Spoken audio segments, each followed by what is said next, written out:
Bonjour à tous. Je veux remercier les organisateurs de cette session de m'avoir invité à faire partie des journées et aussi de m'avoir proposé le défi de faire ma présentation en français. Donc, je vais vous parler aujourd'hui sur l'évolution des événements extrêmes du niveau de la mer. On a vu déjà plusieurs présentations hier sur les événements extrêmes du niveau de la mer. Et on sait par exemple quelles sont les principales contributions.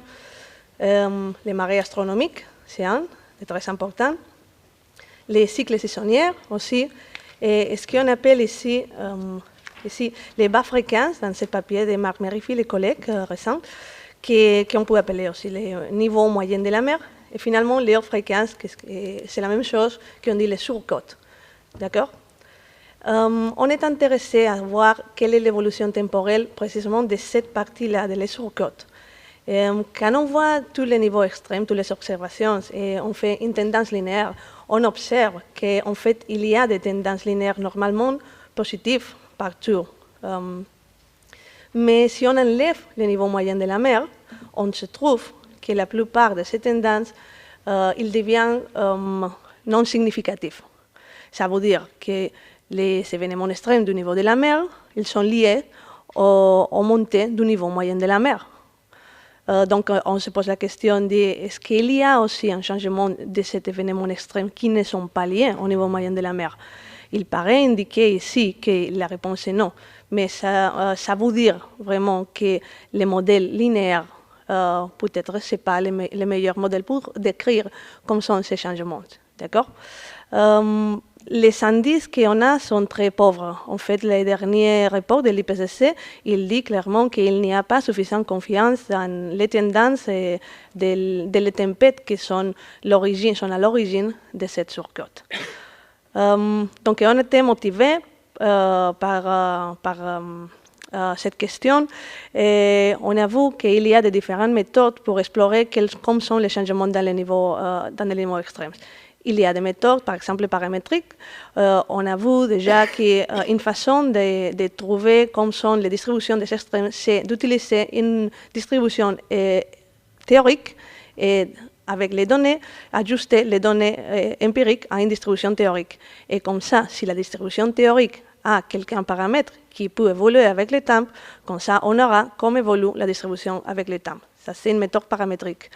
Et des autres méthodes non paramétriques, par exemple celui ici, d'un papier récent de Valence Chambers, ils sont choisir de différentes fenêtres de temps et pour chaque fenêtre, ils sont ajustés la distribution empirique des extrêmes avec une distribution théorique. Et comme ça, on a encore une fois la distribution théorique des extrêmes qui évolue avec le temps. Il y a une chose que toutes ces méthodes ont en commun.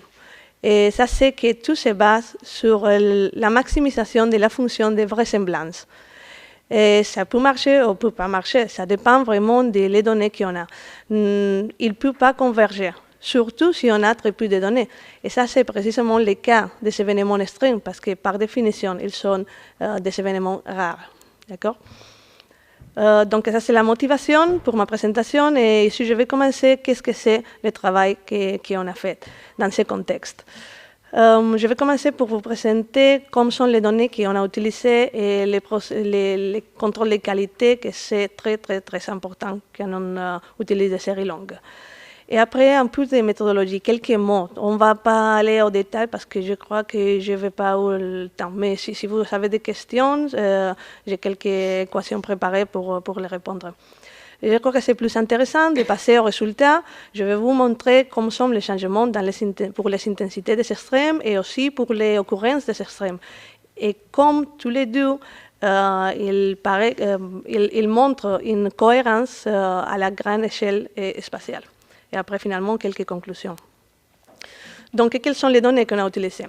On s'est basé sur la base de données des niveaux de la mer, des marégraphes horaires, qu'on appelle GESLA. C'est une base de données qui a été assemblée par le professeur Phil Woodward il y a déjà quelques années, et il consiste de presque 700 stations horaires de différentes qualités et longueurs.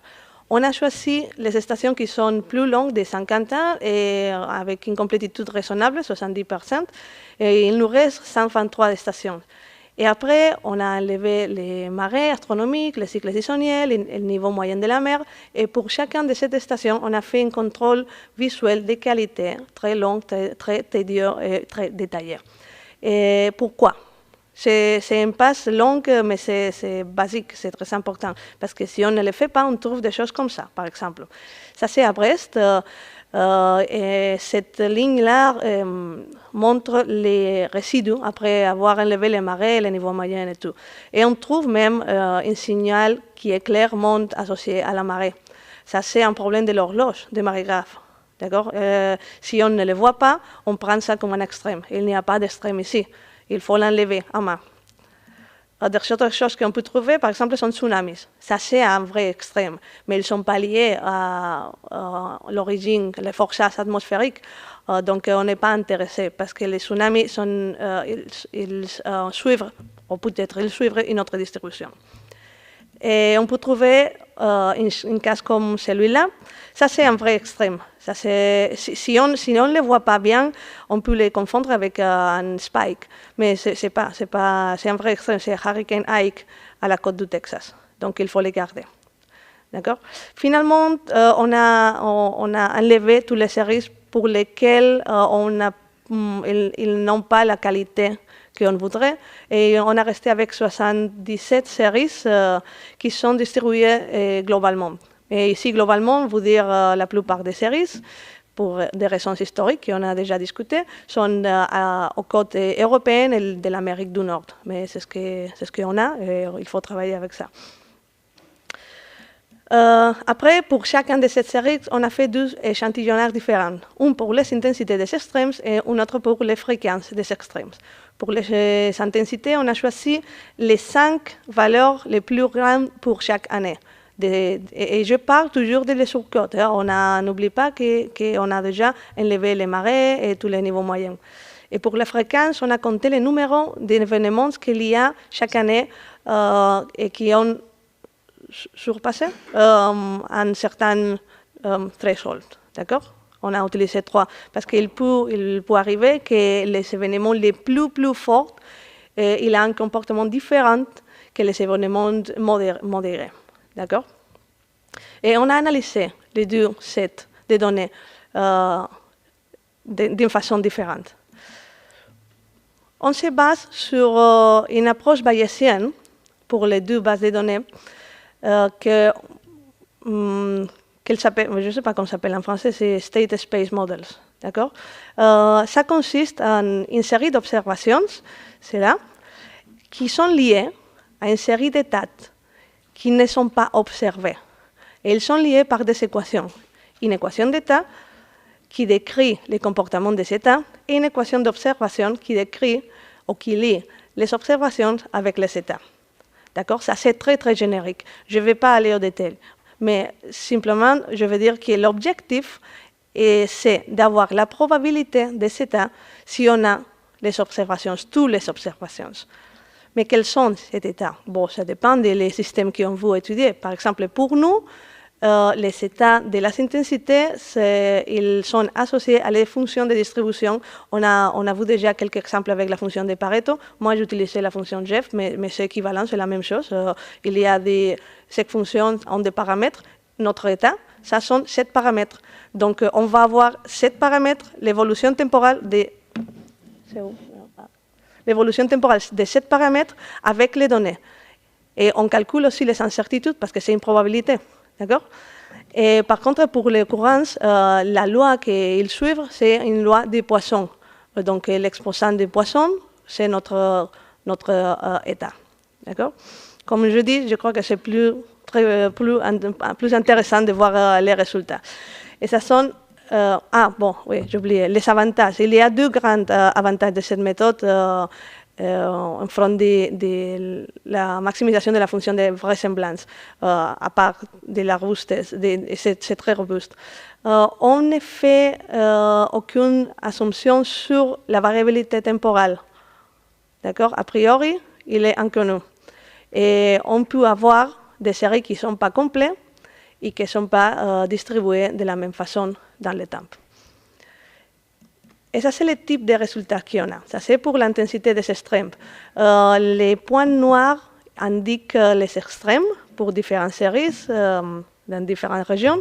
Et la courbe rouge, ça sont les niveaux de retour pour 50 années. D'accord, vous voyez ici qu'ils changent avec le temps. Et ils ne changent pas nécessairement dans une façon linéaire. Et la même chose pour le même site avec les changements des événements extrêmes.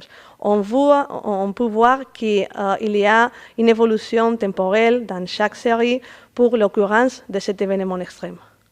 Donc on a fait ça pour toutes les séries, d'une partie les intensités, d'une autre partie les occurrences. Et on l'a mis tout ensemble. Cette graphe ici, c'est peut-être le plus intéressant que je vais vous montrer. Ici, dans cette axe horizontale, vous savez les temps. Et ici, dans les verticales, vous savez les stations qui sont ordonnées selon son position dans la côte. D'accord ? Ce sont des stations qui sont proches l'un de l'autre. Et on voit la chose la plus surprenante, peut-être, c'est qu'il y a une cohérence des stations qui sont proches l'un des autres. Et en plus, il y a une variabilité très claire qui ne suit pas une tendance linéaire. Une autre chose assez surprenante, c'est que quand on fait le même type ça c'est pour les intensités, quand on fait le même type d'analyse pour les fréquences, on trouve cela. Et on peut avoir exactement les mêmes conclusions. Et une autre aussi, tous les deux, ils séparaient beaucoup. Donc, quand on a plus d'intensité, on a aussi une occurrence plus haute des phénomènes. Les phénomènes plus forts, ils occurrent ensemble, plus proches dans le temps. Donc on peut dire ici, les extrêmes, ils ne suivent pas un comportement linéaire avec le temps. Les extrêmes, dans son intensité et son fréquence, ils suivent les mêmes variabilités. Et finalement, ils sont à la grande échelle spatiale, il semble qu'il y a une cohérence. D'accord ? En fait, cette cohérence à la grande échelle spatiale, c'est une suggestion de quelques liens avec des systèmes climatiques. Donc, on a essayé de trouver des corrélations avec des différents indices climatiques. Et en fait, on trouve, ça c'est exactement le même ordre de stations, et ça sont des corrélations avec différents indices climatiques. Bien sûr, dépendant où sont localisées les stations, ça corrèle avec un index ou un autre. Par exemple, les stations à l'Atlantique, normalement, on trouve des corrélations avec la NAO. Et les stations au Pacifique, on trouve bien sûr des corrélations avec différents indices associés à El Niño. Et c'est intéressant, par exemple, ce cas-là, parce qu'on trouve, comme je dis, on trouve à les stations de l'Atlantique Nord des corrélations avec la NAO. C'est surprenant ou pas? Bon, il est surprenant. On sait déjà qu'il y a une influence très claire de la NAO dans le niveau moyen de la mer à l'Europe.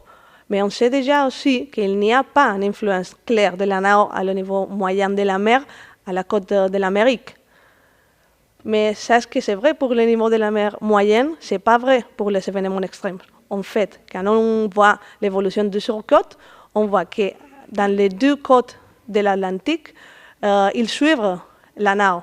Même, ça c'est un exemple avec Marseille et New York, ce sont les deux séries ici. Et ça c'est l'évolution temporelle du niveau de retour de 50 ans. Et en rouge, c'est la NAO, inverse. Donc tous les deux, ils suivent les mêmes forçages à grande échelle temporelle. Et finalement, ce sont un peu les conclusions. Je voudrais remarquer l'importance d'avoir de bonnes séries quand on travaille avec des extrêmes. Si on ne fait pas un bon contrôle de qualité, c'est très, très facile de se tromper, d'avoir plus d'extrêmes et d'ignorer d'extrêmes qui sont vraiment importantes. Donc, un contrôle de qualité, même si on a 700 séries, ça prend du temps, mais il faut le faire. Sinon, on ne peut pas confier dans les résultats. C'est long que c'est dur, mais quelqu'un l'a de faire. On a trouvé qu'avec ces méthodes-là, c'est très, très robuste.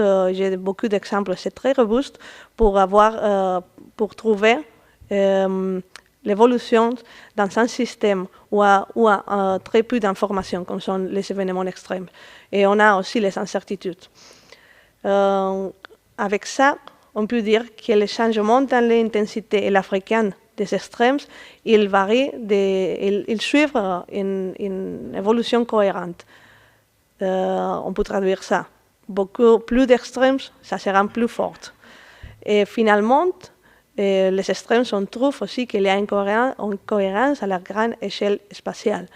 Et ça, on peut traduire finalement ce résultat en disant qu'on trouve l'origine de l'évolution de cet extrême. Merci.